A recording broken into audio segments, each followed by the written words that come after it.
சங்ககிரி அருகே கோவை அரசு மருத்துவக் கல்லூரி மாணவன் கார் விபத்தில் உயிரிழந்த சம்பவம் சோகத்தை ஏற்படுத்தியுள்ளது.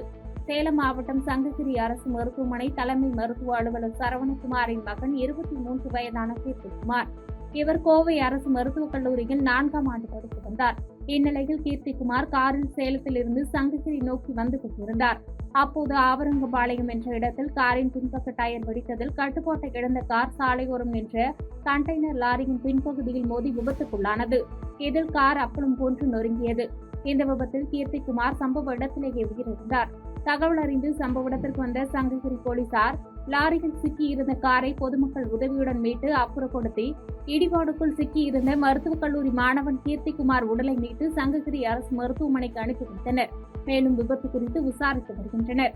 அரசு மருத்துவமனை தலைமை மருத்துவ அதிகாரியின் மகன் கார் விபத்தில் உயிரிழந்த சம்பவம் அப்பகுதியில் பெரும் பரபரப்பை ஏற்படுத்தியுள்ளது.